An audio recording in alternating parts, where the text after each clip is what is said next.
तो छत्तीसगढ़ में जिम्मेदारियों को लेकर जिस तरह से सियासी चर्चाएं जोरों पर थीं, तो वहीं मध्य प्रदेश में भी नेता प्रतिपक्ष को लेकर चर्चाएं जोरों पर हैं। जी हां, कांग्रेस के वरिष्ठ नेता और पूर्व मंत्री बाला बच्चन मध्य प्रदेश विधानसभा में नेता प्रतिपक्ष हो सकते हैं। माना जा रहा है पूर्व मुख्यमंत्री कमलनाथ ने बच्चन का नाम आगे बढ़ाकर आदिवासी कार्ड खेला है। इस बीच कुछ युवा विधायकों ने पूर्व मंत्री उमंग सिंघार को नेता प्रतिपक्ष बनाने के लिए हाईकमान को पत्र भेजे हैं। ऐसे में इस पद की रेस में शामिल पूर्व मंत्री डॉक्टर गोविंद सिंह और जीतू पटवारी तकरीबन बाहर होते दिखाई दे रहे हैं। सूत्रों से मिली जानकारी के मुताबिक प्रदेश के सभी वरिष्ठ नेताओं के बीच बाला बच्चन के नाम पर सहमति बन गई है और हाईकमान ने भी उस पर अपनी सैद्धांतिक सहमति दे दी है। विधानसभा का शीतकालीन सत्र 28 दिसंबर से शुरू होगा। इससे पहले कांग्रेस नेता प्रतिपक्ष की औपचारिक घोषणा कर देगी। आपको बता दें, कमलनाथ के करीबी बाला बच्चन 2013 से 2018 तक कांग्रेस विधायक दल के उप नेता की भूमिका भी निभा चुके हैं।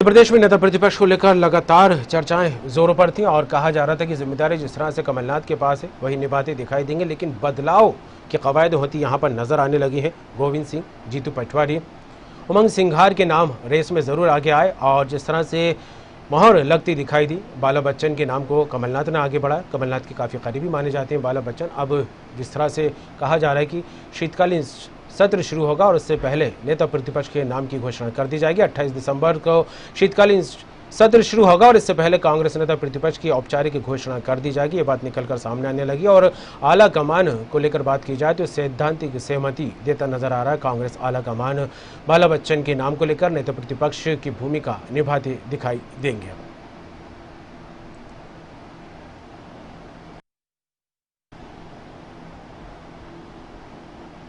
और नीरज श्रीवास्तव हमारे साथ जुड़ गए हैं, भोपाल संवाददाता। नीरज, नेता प्रतिपक्ष को लेकर जिस तरह से कयास लगाए जा रहे थे, अटकलों का बाजार लगातार गर्म था, लेकिन जिम्मेदारियों को लेकर बात की जाए तो ये कहा जा रहा था कि सारी जिम्मेदारियां कमलनाथ ही निभाते नजर आएंगे, नेता प्रतिपक्ष ही वही है। और इस तरह से बात की जाए तो बाला बच्चन का नाम अब आगे आते दिखाई दे रहा है और कमलनाथ ने इस नाम को बढ़ा दिया, तो चर्चाएं और जोरों पर होती दिखाई देने लगी। क्या कहें? जी बिल्कुल, जिस तरह से सरकार जो कांग्रेस की सरकार गिरी उसके बाद से सरकार के कांग्रेस के अंदर काफी गहमा गहमी साफ तौर से देखी जा सकती है।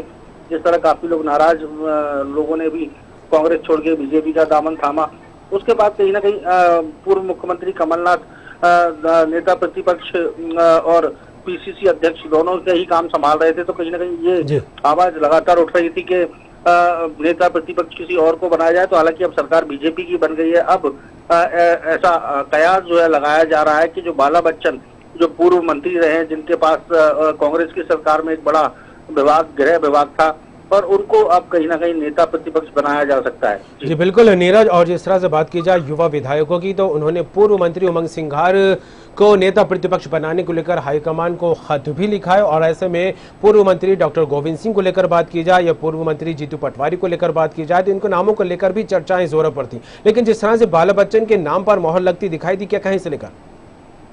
जी बिल्कुल, देखिए जिस तरह से कांग्रेस पार्टी को देखा जाए तो आपस में कहीं ना कहीं जो खींचतान कांग्रेस पार्टी को हमेशा से पीछे करती आ रही है। जिस तरह से 2018 के चुनाव में कांग्रेस ने जैसे तैसे अपनी सरकार बनाई, लेकिन उसके बाद एक बड़ा नेता उनको खोना पड़ा, ज्योतिरादित्य सिंधिया को जिस तरह से उन्हें खोना पड़ा, फिर सरकार गिर गई और अब बीजेपी की सरकार बनी है।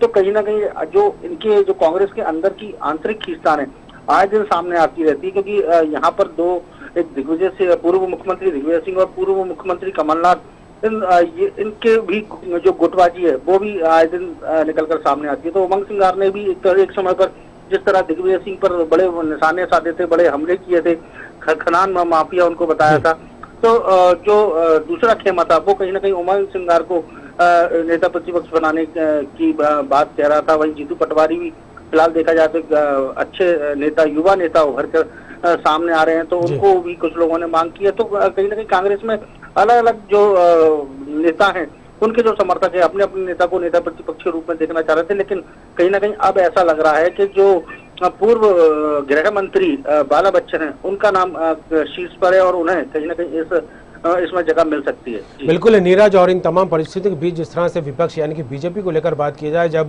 कमलनाथ मुख्यमंत्री थे मध्य प्रदेश के, तब भी ये बात कही जाती रही कि मध्य प्रदेश के मुख्यमंत्री भी वही रहेंगे, नेता प्रतिपक्ष भी रहेंगे, और दूसरी जिम्मेदारियों को लेकर भी बात की जाए तो वन मैन आर्मी की बात उठती नजर आती रही है। लेकिन अब नेता प्रतिपक्ष की जिम्मेदारी किसी और के पास जाती दिखाई दे रही है कांग्रेस की तरफ से, तो इसमें बीजेपी का क्या रुख देखने को मिल रहा है?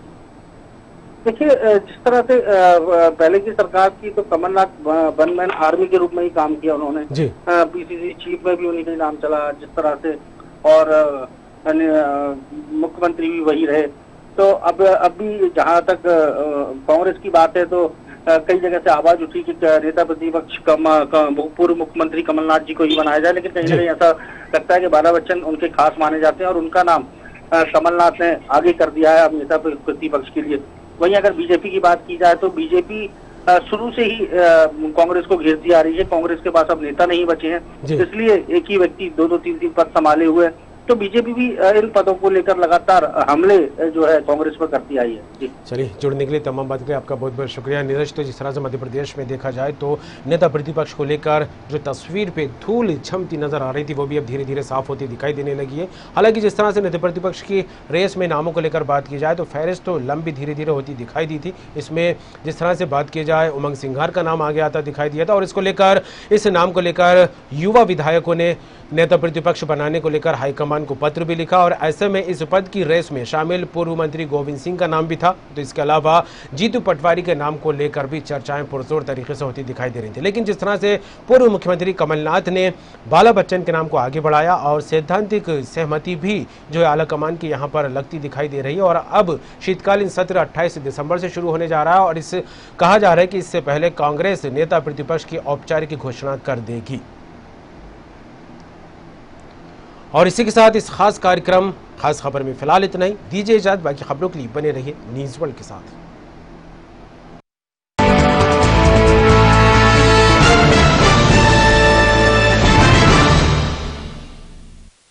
इस कार्यक्रम के प्रायोजक थे